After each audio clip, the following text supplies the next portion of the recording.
जी तो स्टूडेंट्स ये रहा आपका न्यूमेरिकल नंबर 2.14 जिसमें वो हमें कहता है कि a charge density is distributed radially यानी कि रेडियस के अकॉर्डिंग डिस्ट्रीब्यूट की गई है in a spherical coordinate system as rho are.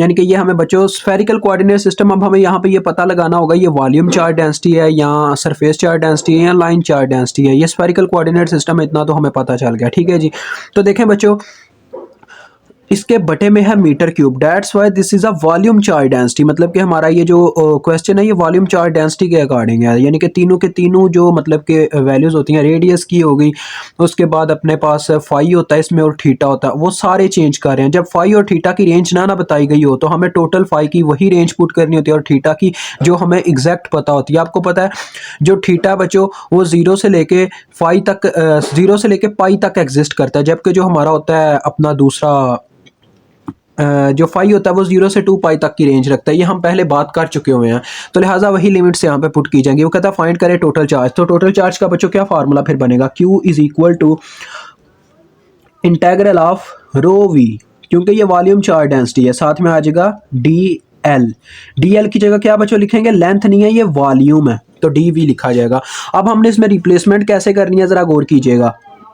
सबसे पहले नंबर पे बच्चों हमें हमारे यहाँ तीन इंटेग्रल्स आ जाएंगे, क्योंकि ये वॉल्यूम चार्ज डेंसिटी है तो तीन चेंजेस आ रहे होंगे। पहले नंबर पे तो आपको पता है रेडियस होता है, फिर होता है अपना थीटा, फिर लास्ट में फाई की रेंज होती है। तो पहले मैं यहाँ पे रेडियस की लिमिट्स लिखूंगा। रेडियस की क्या है, देखो बच्चों उसने बोला हुआ है कि within a sphere of 5 meter, यानी ये जो हमारा स्फीयर है वो 5 मीटर रेडियस रखता है। अब बच्चों यहाँ पे उसने चेंज नहीं दिखाया हुआ रेडियस का, लेकिन देखें कुछ क्वेश्चंस में वो अक्सर ऐसे भी होते हैं, यानी कि जब वॉल्यूम की बात आती है फिर हम खुद से भी जीरो से स्टार्ट कर देते हैं रेडियस को, क्योंकि आपको पता है रेडियस हमेशा जीरो के इक्वल भी होता है, जीरो से लेस देन नहीं होता, दैट्स वाई वो जीरो से स्टार्ट होता है। तो 0 to 5 मीटर ही होगा हमारा रेडियस। ठीक है, तो 0 to 5 इसकी मैंने ये लिमिट पुट कर दी। उसके बाद हमारा क्या आता है थीटा, फिर लास्ट में फाई आता है, दैट्स वाई अब थीटा की लिमिट्स मैं पुट करूंगा। थीटा क्या होता है 0 to लेके पाई तक होती है इसकी रेंज। उसके बाद तीसरी इंटेग्रल ये अब मेरे पास है, तो बच्चों लास्ट में आ जाएगी फाई की लिमिट जो कि 0 to 2 पाई होती है। ठीक है जी, अब हम आगे इसकी इक्वेशन पुट करेंगे रो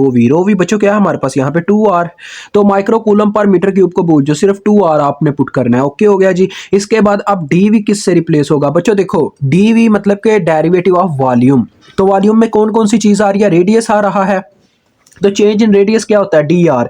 उसके बाद आ रहा है थीटा, थीटा का चेंज क्या होता है यहाँ पे स्फेरिकल में, ये मैंने आपको समझाया हुआ आर डी थीटा होता है। ठीक है जी, उसके बाद आता है तीसरे नंबर पे फाई, फाई में जो चेंज होता है वो बराबर होता है r sine theta d phi के, तो main this will become put in this dV, तो डीवी की जगह ये चीजें पुट कर दी जाएंगी। तो देखें क्या आ जाएगा, मैं 1 by 1 पुट करने लगूँ। पहले आ जाएगा डी आर, फिर आ जाएगा हमारे पास आर डी थीटा, ठीक है बच्चों, फिर आ जाएगा हमारे पास r sine theta d phi. अब देखिएगा कि ये कैसे इक्वेशन वर्क करती है, मतलब ये कैसे हम आगे पीछे करते हैं। डी फाई मैंने बाहर निकाल दिया, चले कोई फर्क नहीं पड़ता, साथ में मल्टीप्लाई हो रहा है। तो देखो Q इज इक्वल टू, अब देखो बच्चों इनमें आर सारे इकट्ठे कर लें, देखें ये बन रहा है आर का क्यूब, देखें आर जरबे आर स्केयर, स्केयर जरबे आर क्यूब, तो क्यूब बन जाएगा। आप आर वाली लिमिट के साथ इसको ले आए, यानी कि 2 एक कांस्टेंट है, इसको तो शुरू में लिख लें, 2 कांस्टेंट को मैं शुरू में ले आया। अब जो लिमिट्स है ना, जिन जिन की लिमिट्स जहां जहां पे वहां वहां पे आपने सबको इकट्ठा करना है। देखें शुरू में है आर की लिमिट, तो आर वाला नंबर शुरू में ले आओ वेरिएबल और उसका साथ में डेरिवेटिव वाला नंबर। तो देखो आर हमारे पास बन रहा है आर का क्यूब, तो ये मैं आर का क्यूब शुरू में ले आया, साथ में डी आर भी उठा के ले आया। ठीक है जी, तो ये इसका इंटेग्रल मुकम्मल हो गया। साथ में इंटेग्रल था किसका, थीटा का, 0 to पाई। थीटा का कौन सा वेरिएबल है यहाँ पे, देखें वेरिएबल है मौजूद यहाँ पे साइन थीटा, तो साइन थीटा आपका यहाँ पे आ गया। ठीक है जी, और साथ में अपने पास क्या आ गया डी थीटा, क्योंकि अकॉर्डिंग टू थीटा के लिहाज से यहाँ पे चेंजिंग आएगी ना। उसके बाद आ जाता है बच्चों फाई वाला इंटेग्रल, फाई वाले इंटेग्रल के अकॉर्डिंग देखें कोई वेरिएबल यहाँ पे फाई वाला मौजूद नहीं है, that's why direct d phi ही यहाँ पे आके मल्टीप्लाई होगा। तो this is your main equation of integrals.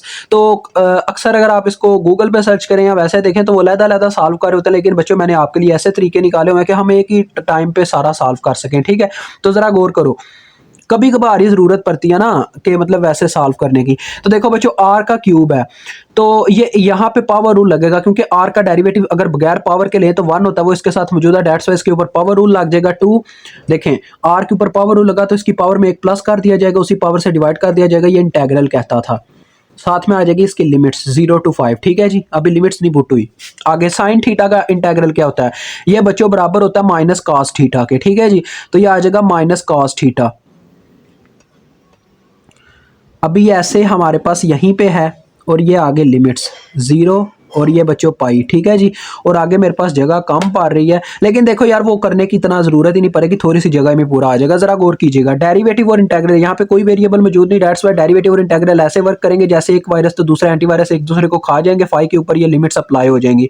तो यानी कि फाई ऐसे आ जाएगा, देखें ये फाई और साथ में आ जाएंगे लिमिट 0 to 2 पाई। ठीक है जी, अब हम लिमिट्स पुट करते जाएंगे। देखें बच्चों q इज इक्वल टू 2/4 बन चुका होगा ना, यानी कि 2/4 क्या होता है 1/2, तो ये 1/2 स्टार्ट में लिख लो। अब r की पावर 4 है वो उसमें लिमिट्स पुट होने लगी हैं। देखें upper limit minus lower limit formula होता है, r की पावर 4 मतलब बस r को हमने लिमिट से रिप्लेस करना है। 5 की पावर 4 माइनस लोअर लिमिट होता है यानी कि 0 की पावर 4 ऐसे आ जाएगा। तो उसके बाद दूसरे नंबर पे आ जाओ, minus cos theta, upper limit पहले पुट की जाएगी minus cos pi minus lower limit minus into minus cos theta, theta की जगह क्या आ जाएगा बच्चों 0 डिग्री।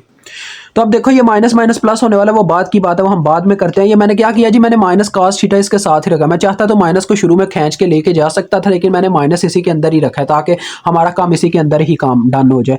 आगे पाई ये फाई आता है, फाई में भी upper limit minus lower limit यानी कि 2 पाई माइनस 0 हो जाएगा डायरेक्ट। तो देखो बच्चों ये क्या बनता है, जरा गौर कीजिएगा।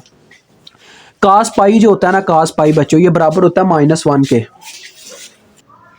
तो ये तो बच्चों देखो माइनस इंटू -1 यानी 1 बन गया, और दूसरी तरफ ये माइनस माइनस प्लस हो चुका होगा, और कास 0 डिग्री पे भी 1 होता है। तो 1 + 1 ये 2 दे रहा है हमें, ये वाली ब्रैकेट में 2 और 2 मल्टीप्लाई बाय 2 4 पाई। 4 पाई को जब 1/2 से मल्टीप्लाई देंगे फिर से 2 पाई रह जाएगा, और 5 का जो अपने पास 125 ज़रबे ये 625 होता है। 5 की अगर पावर 4 लें 625 ज़रबे 2 पाई। ये ओवरऑल मैं आपको हल करके बताता हूँ क्या आता है। ठीक है जी, तो बच्चों ये हमारे पास आ रहा है 3926.9 ठीक है जी। और आपको पता है हमने शुरू में micro coulomb per meter cube इससे हटाया था। अब देखें माइक्रो कूलम सिर्फ रह जाएगा, क्यों? क्योंकि मीटर क्यूब ये कैसे खत्म हुआ, देखें इसके बटे में होगा मीटर क्यूब, और ये तीनों की तीनों जो टर्म्स थी मीटर में थी, एक एक मीटर था। तो देखें मीटर तीनों मीटर जब मल्टीप्लाई होंगे मीटर क्यूब बनेगा, वो मीटर क्यूब जब बटे वाले मीटर क्यूब से मल्टीप्लाई होगा दोनों कट जाएंगे और ये यूनिट आ जाएगा। ठीक है जी, अब चाहो तो इसको मिली कूलम में भी लिख सकते हो। देखो कैसे, इस इशारिये को अगर मैं 3 कदम पीछे उठा कर ले जाऊँ तो ये किलो बना रहा होगा, किलो माइक्रो के साथ ज़रब हो तो मिली बना देता है। तो ये आ जाएगा 3.92 मिली कूलम। आप चाहो तो इसको यूं भी लिख सकते हो। ठीक है जी, तो ये आपका क्वेश्चन डन हो गया। मुझे उम्मीद आपको मुकम्मल तौर पे इस क्वेश्चन की समझ आ गई होगी।